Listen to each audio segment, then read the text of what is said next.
¿no? Santo seréis. La palabra santos en el hebreo se llama kadosh, que significa separado, ¿cierto? Exactamente lo opuesto de algo que es común. La palabra refleja el sentido de santidad y de consagración. Entonces, cuando hablamos, por eso decía que hoy vamos a hablar de eso, cuando hablamos de santos o que hemos sido santificados, no es por causa de nosotros, sino por causa de Cristo. Cristo nos santificó. ¿Y qué significa eso? Que nos apartó. Claro, nosotros tenemos la idea, cuando vimos la palabra santos, es lo que nos enseñaron la tradición, ¿no? Las imágenes, eso es un santo, o fueron canonizados, eso es un santo. Pero realmente la palabra de Dios lo que enseña cuando habla de ser santos, está hablando de alguien que fue apartado para agradar a Dios. Esa es la palabra santo. Entonces, si usted y yo agradamos a Dios, ¿en qué nos convertimos? En esos que hemos sido separados para Dios. Porque lo estamos, ¿qué? Agradando. Entonces, en Levítico, recordemos que Levíticos todavía están en el desierto, todavía recibiendo instrucción. Esto es una instrucción de Dios que le dio a Moisés para que la dijera ¿a quién? Al pueblo. ¿No? Todavía está el pueblo ahí tranquilo, todavía no están ni caminando en el desierto, no. Están en el monte Sinaí y allí estaban esperando que Moisés trajera razones. Entonces, mire desde dónde parte todo. Desde el versículo 2 cuando dice, porque santo soy yo, Jehová, vuestro Dios. O sea, nuestra base de la santificación ni dependerá de nuestras acciones, en el sentido de que yo voy a portarme bien hoy para ser santo. No, porque de alguna o de otra forma, nosotros siempre la embarramos. De alguna u otra forma, nosotros siempre pecamos contra Dios. O sea, ahora cuando hablamos de pecados, pues a veces nosotros le damos valor. Un pecado más grande, un pecado más pequeño, depende de lo que usted hizo, pero no. Delante de Dios, Todo es igual. todo el pecado es pecado. El pecado es pecado, ¿cierto? Sí, porque la Biblia misma dice, si sabiendo hacer lo bueno, no lo hacemos, ¿es qué? Es pecado. O sea, mire, aún cosas buenas que nosotros sabemos que tenemos que hacer y no los hacemos, entonces estamos pecando. Entonces, todo empieza para Dios enseñarle al pueblo. ¿Por qué? Porque Dios sabía que mientras estuvieran ahí, no iba a pasar nada. Mientras estemos acá nosotros, no va a pasar, todos calladitos, no va a pasar nada. El detalle es cuando salgamos de acá, cada uno a enfrentar nuestra propia vida. ¿Sí? Cuando vayamos hoy a dormir, cuando mañana vayamos a los trabajos, cuando hagamos lo que tengamos que hacer. Entonces, ¿qué decía Dios? Dijo, acá no hay problema porque todos están en el monte Sinaí, por tribu, están ya distribuidos, hay todos cuadrados, pero ellos van a llegar a una tierra desconocida, a la famosa tierra donde Dios les había prometido que los iba a llevar. Y entonces uno dice, allá verdaderamente es donde ellos van a ser probados en el corazón si lo que de verdad están aprendiendo de Dios es real o no. Y recuerde, si nos adelantamos a la historia, una de las primeras tropiezos del pueblo de Israel cuando entra a la tierra prometida es que todos fallaron. Todos fallaron. ¿Y por qué fallaron? Porque recuerde que algo que Dios les había dicho en el desierto mientras caminaban es que al mismo pisaran la tierra prometida, el maná iba a cesar. Ya no iba a haber más maná. O sea, la vida otra vez. Y entonces, ustedes saben la historia que dicen que se pararon y le dijeron a Josué, ¿y la comida de hoy? Con Moisés teníamos todos los días comida y ahora con usted nos cortaron ¿qué? Y Josué le dice, pues mire, ahí están los frutos, vaya, cójanlos.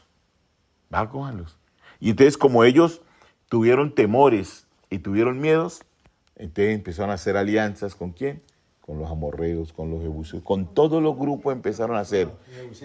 Y recuerde que cada alianza que se hacía no era una alianza solo económica, era una alianza también espiritual, porque iba incluido todo el paquete. O sea, todas las alianzas que se hagan en la vida, cuando usted hace alianzas con personas, o naciones o los gobiernos hacen alianzas, ahí viene todo incluido. Entonces no solo viene que es que necesitamos comida, no. Ahí también venía lo espiritual. Entonces le dije, bueno, nosotros le damos comida, pero ustedes aprendan esto. Nosotros adoramos estos dioses. O sea, Y desde acá... de que no nos unamos con yugo de... Exacto. Entonces, ¿por qué? Porque desde aquí estaba Dios enseñando. Ustedes fueron apartados. Ustedes fueron apartados. Y como ustedes fueron apartados, separados para nosotros, ustedes son santos. Santos seréis, dice ahí el texto. Pero como me adelanto a la historia, en la tierra prometida, ellos ya hicieron alianzas. Y ustedes saben que por eso no conquistaron toda la tierra. Fueron oprimidos, se les metió gente que vino a dañarles todo lo que Dios quería hacer con ellos. Entonces, aquí en el 19, Levítico 19, que todas están allí en el monte Sinaí, están recibiendo la instrucción, es decir, cómo nos quiere Dios. Y en estos versículos hay unas características que Dios le pide al pueblo de Israel. ¿Ustedes quieren ser santos? Dice, cada uno temerá a su madre y a su padre. Es lo primero. O sea, si nosotros queremos vivir en santidad, apartados, lo primero. Ahora eso que nos recuerda, lo de Proverbios, ¿cierto? Honra a tu padre y a tu madre para que seas de qué? De larga vida en la tierra. Entonces lo primero que dice el texto es cada uno temerá a su madre y a su padre, ¿cierto? Es la primera característica. ¿Quieren vivir en santidad? Lo primero, ténganle temor a que el respeto, honrarle, que todo eso se envolvía en esa, la primera característica. La segunda característica, ahí está, y mis días de reposo guardaréis. Lo segundo es que Dios les estaba haciendo un llamado. Ahora, ¿por qué hay que guardar el día de reposo? Recuerde que ya nosotros entendemos, y lo hemos explicado aquí, que ya el día de reposo no es un día en particular, sábado, domingo, miércoles. No, es el día en que usted aparta para agradar a quién. Hoy, el martes, se convierte en nuestro día de reposo porque es el día que ustedes dijeron vamos a no abrir la piazza, vamos a reunirnos, ¿cierto? Entonces, ese día, ¿cuál es? El día de reposo. Vamos a congregarnos, vamos.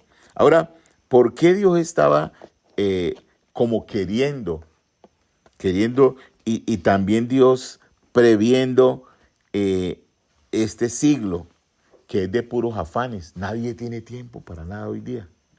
Nadie tiene tiempo. Todo mundo, aun si usted llamara a alguien, yo le invito a un grupo de bíblico que estamos haciendo, la gente le contestaría, no, esta noche no puedo, yo estoy ocupado, tengo que ir a hacer esto, tengo que ir allá, tengo que venir acá, tengo que venir. Pero Dios, la segunda característica que le estaba diciendo a ellos, hay un día donde yo quiero que ustedes estén quietos. Hay un día cuando, ¿qué significa el día de reposo? El día de reposo significa uno volver a mirar los ojos a ¿quién? A Dios. Todos los días hay que hacer nuestro devocional, todos los días hay que leer la Biblia, todos los días hay que hacer oraciones, pero debe haber un día de nosotros donde estemos quietos, reposados, pero se llama el día de reposo. No viendo películas. Que es que un día entre uno y Dios. Es un día, porque es un día de recarga. Es un día de recarga, de uno poder leer la Biblia, poner alabanzas. O sea, ahora, si todo esto que estamos diciendo, ¿qué pensamos normalmente nosotros los seres humanos? Que no hay tiempo para eso. Yo perder un día y quedarme quieto en la casa y poner música cristiana y adorar y leer la Biblia y hacer oración, pues eso nos va a costar. Y nosotros decimos, no hay tiempo para. Un ratico sí, yo le dedico un ratico. Y suena como a veces como arbitrario y feo decirle a uno, no es un ratico. No es un ratico. ¿Por qué? Porque Dios no es por mí, ya Él está sobre todo, Dios está sobre todo. ¿Es por quién? Por nosotros. Porque cuando usted hace un pare, cuando hacemos un pare, por eso hay tiempo que hagamos para ayunar, para ir al templo, para hacer el grupo bíblico, ¿Para qué? Para como que Dios nos llame otra vez, nos recuerde que la vida no es tanto correr, que hay que parar. Hoy este texto, mis días de reposo guardaréis. Si nosotros tuviéramos como esa disciplina, haríamos eso nosotros. Porque en el día de reposo es para buscar a Dios, es para estar quietos, es para estar concentrados en qué quiere Dios para nosotros. ¿Sí? En el afán y en el corre-corre, Dios a veces nos habla, pero nosotros no oímos, porque estamos afanados. Y el problema de hoy día es el afán. El problema que tenemos hoy día es el afán. Todos estamos afanados, todos vivimos afanados. Todos nos levantamos y por eso usted oye decir a la gente, o lo hemos dicho, oiga, el día ya no alcanza para nada.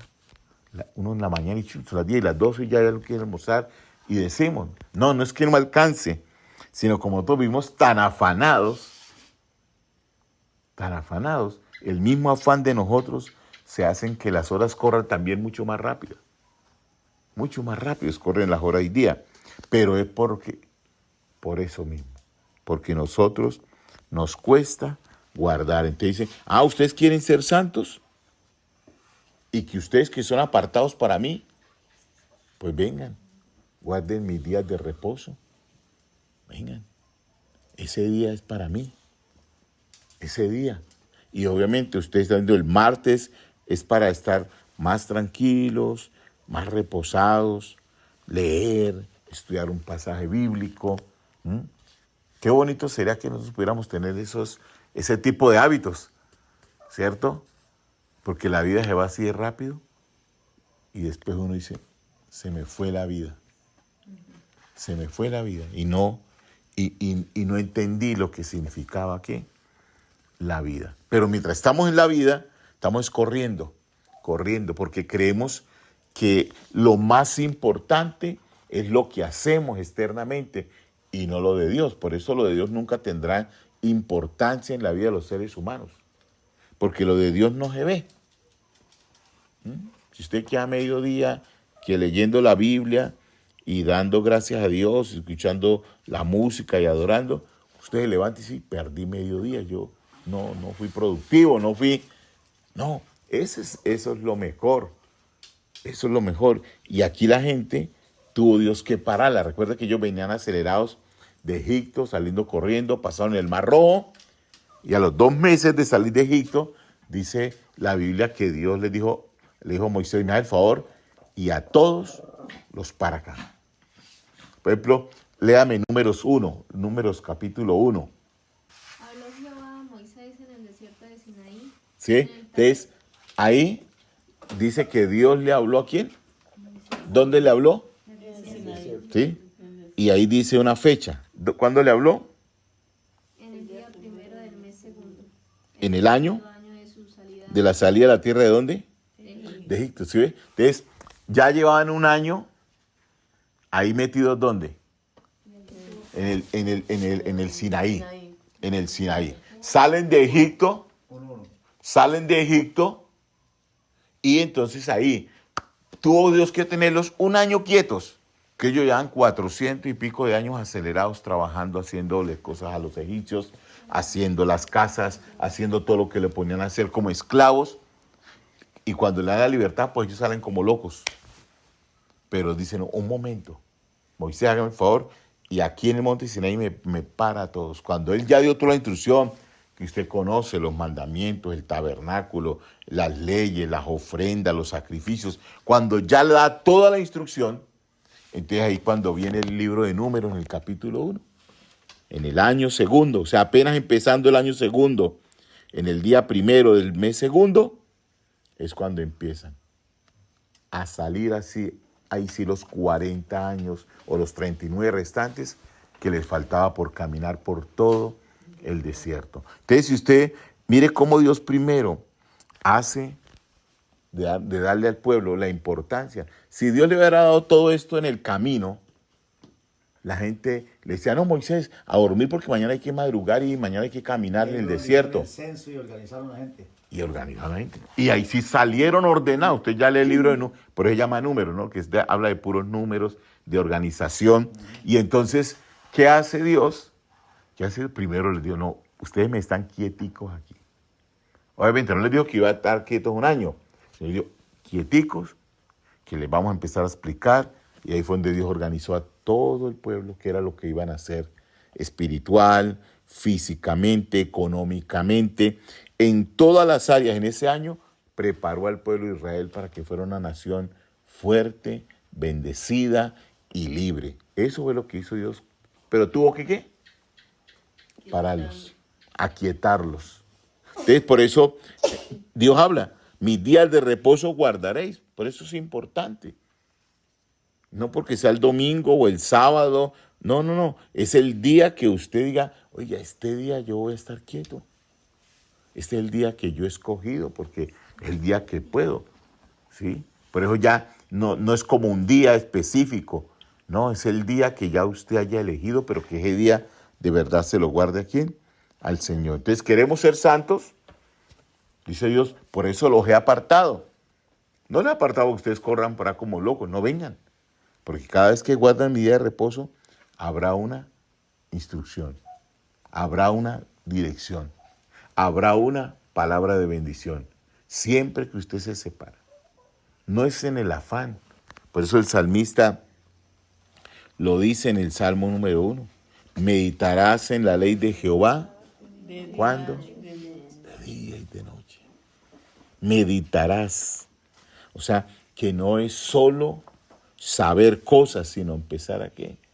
A entenderlas, a comprenderlas, a que de verdad se conviertan en parte de nosotros. La tercera razón que dice ahí, dice, porque yo, Jehová, vuestro Dios, dice, no os volveréis a los ídolos.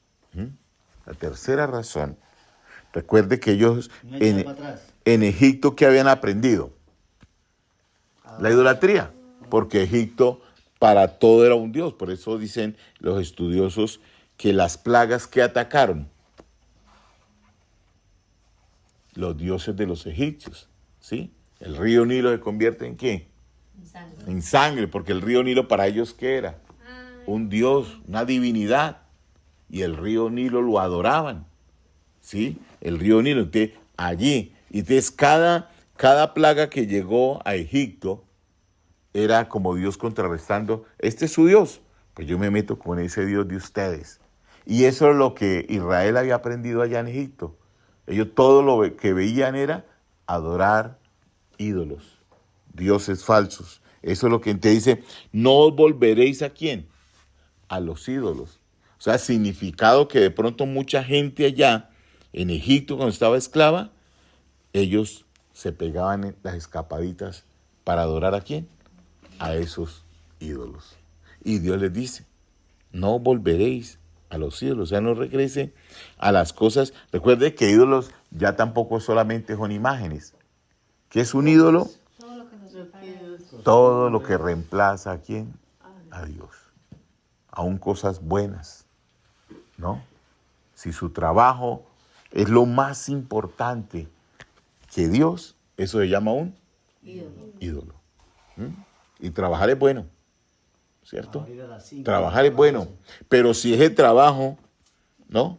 Tú dices, no, es que yo trabajo duro y a mí no me queda ni un minuto de tiempo ni para coger la Biblia, ni para leer. Entonces, ¿en qué se convierte esa cosa que es buena? En un ídolo. En un ídolo. Yo me acuerdo de mi pastor que siempre nos decía, les enseñaba a la iglesia, a las mamás, porque las mamás decían, no, pastor, yo no puedo ir a la iglesia porque es que el niño molesta mucho y yo no quiero ir. Entonces ya, sin darse cuenta, usted está poniendo a su hijo como un y Dios quita los ídolos. Entonces, no esperemos que Dios nos dé correa por algo que estamos suplantando la presencia de quién. Entonces, un ídolo tiene que ver con todo aquello que reemplaza a quién. A Dios. Cualquier cosa que para usted y para mí sean mucho más importantes que Dios, ya se convierten en ¿qué? En un ídolo. en un ídolo. Te dicen, no, yo no puedo ir a tal lado porque tengo esto, tengo lo otro. O sea, ¿qué es más importante? ¿Dios o las cosas? Ahí, entonces, no volveré a ir a dónde? A los ídolos. Y la cuarta razón, que dice ahí en el versículo 4 ya, dice, ni haréis para vosotros dioses de fundición. ¿No? Muñecos. La última frase del versículo 4. Versículo 4 es, Entonces, mire qué pasó cuando Moisés se fue a orar y oró 40 días orando y no llegaba. hicieron un ¿Qué becerro pasó? ¿De dónde sacaron esa idea? de lo que traían. De lo que traen en el corazón. Y mire, ya Dios lo había hablado. Entonces uno dice, no, yo no, eso para mí, no, yo soy fuerte en eso. No. El salmista decía, perdóname de mis pecados que yo he cometido y de aquellos que me son ocultos. O sea, hay cosas. Entonces, cuando Moisés se demora, ¿qué le dice el pueblo a Aarón, que era el hermano, y quedó reemplazándolo mientras Moisés subía a la montaña? A Moisés alguien lo mató, un león se lo comió, Moisés no vuelve. Y la espiritualidad de nosotros, ¿dónde está si la espiritualidad era a través solo de Moisés? O sea, tenían a Moisés también como un ídolo. Y entonces Aarón se dejó confundir, y cuando empezó a recibir fue los aretes, las cadenas, y fundieron un Como hacían becerro todos los curas, de para oro. hacer las imágenes también. Becerro de oro, ¿sí? Y entonces, La gente llevaba mire, los- ¿terminaron qué? Terminaron haciendo la prohibición de Dios. Dice, no harás ídolos de qué? De fundición. No harás. Porque Dios es un Dios celoso. Estas 4 características que nos dicen en esos versículos es para decirnos, usted y yo somos santos. Porque Él nos ha hecho, o sea, apartados. Entonces, si Él nos ha apartado, ¿qué seguimos nosotros buscando cosas donde no está Dios? O haciendo cosas donde Dios no es agradado. Y eso es lo que nosotros debemos pensar y reflexionar. No es prohibirnos hacer cosas. No, es que no se puede hacer. No, es que usted y yo fuimos apartados. Dios pagó un precio muy alto por nosotros a través de su Hijo Jesucristo. Su sangre nos limpió de todo pecado. Y ahora entonces vamos a volver a abrirle las puertas al pasado de nosotros. Vamos a volver a abrirle las puertas a las cosas malas. Vamos a volverle a abrir si yo ya he sido apartado. Ya he sido santificado. Entonces, no le abramos las puertas a eso. Entonces, en estos versículos, estos 4 versículos, la Biblia nos enseña, santos seréis. Si honramos a nuestros padres, si guardamos el día de reposo, si no nos devolvemos a los ídolos y si no somos constructores de dioses de fundición. Tendremos la dicha de decir, oiga, sí, voy por buen camino. Yo he sido apartado, ¿por quién? Por Dios. Y si no pasa eso, pues tenemos que revisarnos nuestra espiritualidad y nuestra conversión hacia Dios y en qué forma Dios nos está transformando para poder hacer eso. Entonces, que Dios nos ayude para que esto que Él ya ha hecho por nosotros, de santificarnos, de purificarnos, de transformarnos, se convierta en algo real. Y por eso lo enseñó Dios a través de Moisés en un momento clave de la historia del pueblo de Israel, cuando estaba ahí quieto, recibiendo la instrucción. Y esta noche lo vimos nosotros. Usted y yo fuimos apartados. No se devuelva. Usted y yo fuimos apartados. Tengamos a Dios en el primer lugar. Usted y yo fuimos apartados. Que todo lo que hagamos nosotros, como hijos, como padres, como esposos, como empresarios, como empleados, todo lo que hagamos, adore, honre y glorifique a Dios. Y entonces entenderemos que sí fuimos apartados por Dios y para Él. Oremos juntos en esta noche. Padre amado, en el nombre de Jesús. Señor, gracias por mirarnos con ojos de amor. Desde la eternidad tú pensaste en nosotros. Desde que Adán y Eva pecaron, tú ya tenías, Señor, en tu mente cómo enviar a tu Hijo para que fuese el rescatista de esta humanidad. Y por eso cuando miramos la cruz, no miramos la cruz como un recuerdo de algo que se quedó allá, no, porque la cruz quedó vacía, la tumba también. Y Jesús volvió y se mostró a sus discípulos y a todos los que le seguían y les dio un legado, una tarea, y les dijo: yo he resucitado, como lo había dicho, al tercer día. Y entonces eso nos da la garantía hoy de que hemos sido apartados por Él, por el que no tuvo corrupción, por el que no tuvo mentira, por el que no tuvo pecado, por aquel que se mantuvo puro en esta tierra. Y entonces Él dice: ustedes también pueden hacerlo. Y nosotros queremos hacerlo, Señor. Que cada día nuestra forma de hablar, de mirar, de hacer, de compartir, de hacer todas las acciones nuestras diarias de vida, te honren a ti. Señor, gracias por esta noche que nos regala, de compartir esta palabra y de recordarnos a nosotros mismos: oiga, alguien nos apartó para algo especial. No lo perdamos, no nos descuidemos. Por eso, en el nombre de Jesús, hoy yo bendigo esta reflexión y oro por cada uno de nosotros, que tú nos ayudes cada día a recordar que no somos cualquier tipo de personas de este mundo. Somos, como dice Pedro, real sacerdocio, pueblo santo adquirido por Dios, para anunciar las virtudes de aquel que nos llamó de las tinieblas a su luz admirable. En el nombre de Cristo Jesús. Amén. Y amén. Que Dios nos bendiga, que Dios les bendiga grandemente y que recuerden que usted es un santo, ¿no? Porque Él es santo, ¿no? Él es santo. Amén.